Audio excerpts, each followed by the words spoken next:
No Marvel hero is loved by women quite like this one because his body bends like rubber.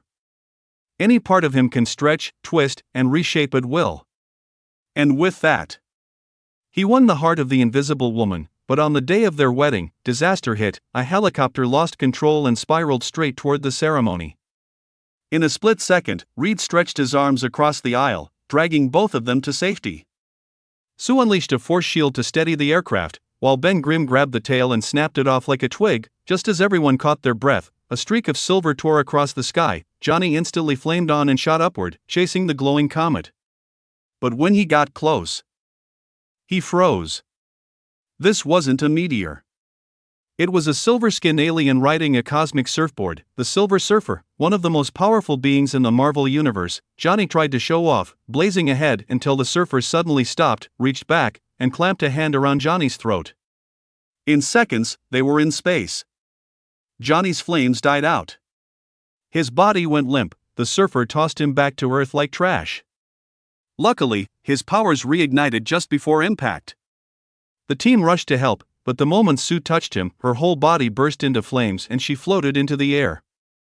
Johnny panicked, looked at his own hands, and realized he had turned invisible, whatever the surfer did to him. It scrambled his DNA. If he touched any teammate, they would instantly swap powers. Ben Grimm loved that idea. One tap, Ben became normal again, and Johnny turned into a giant rock monster. Ben laughed harder than ever.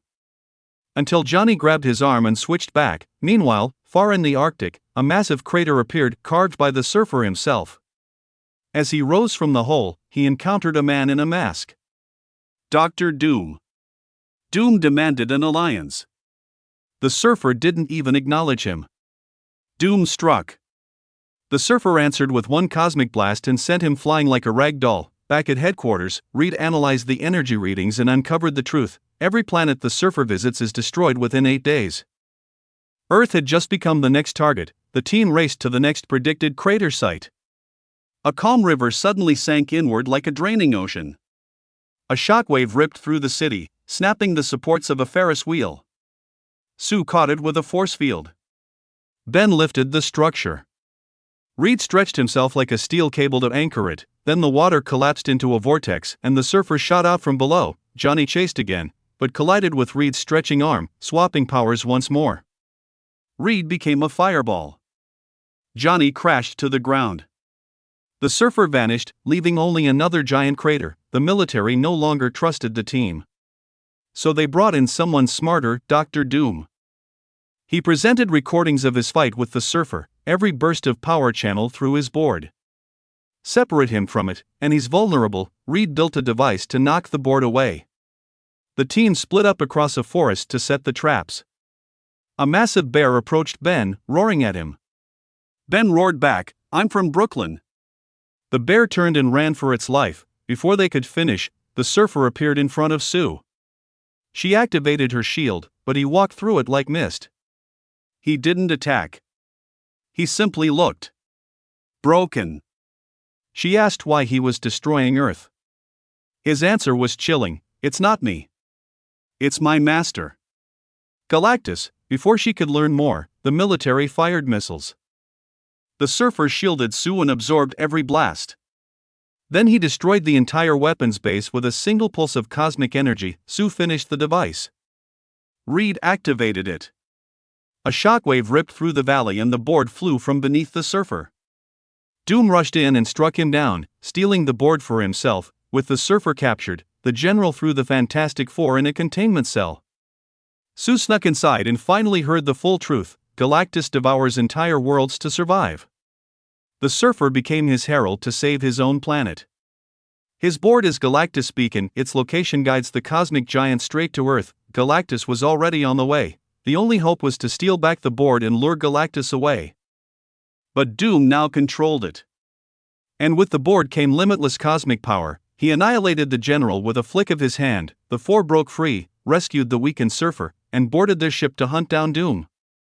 But Doom, now supercharged, was unstoppable. Johnny attacked first and was punched into a river. Reed dismantled the aircraft, and they surrounded Doom until he spun like a turbine, throwing them across the city. Doom drew a glowing spear and hurled it at the defenseless surfer.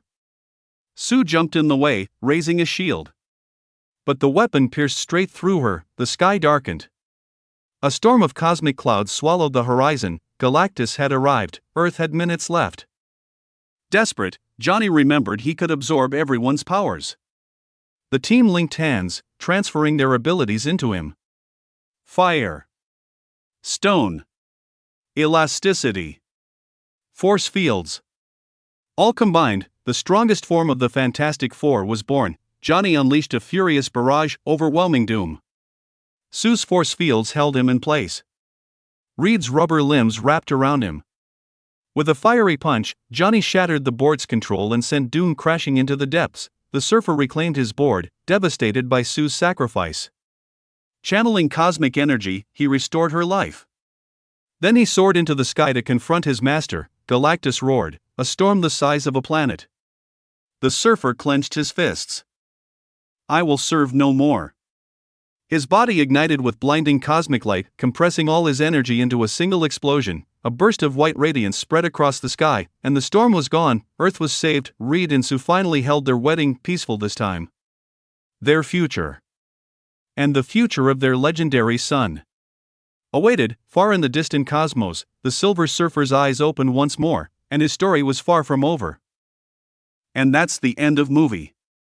A cosmic battle, a planet on the edge, and a hero who chose sacrifice over survival. In your opinion, did the Silver Surfer make the right choice turning against his master? Let me know what you think and which character's story you want to see recapped next.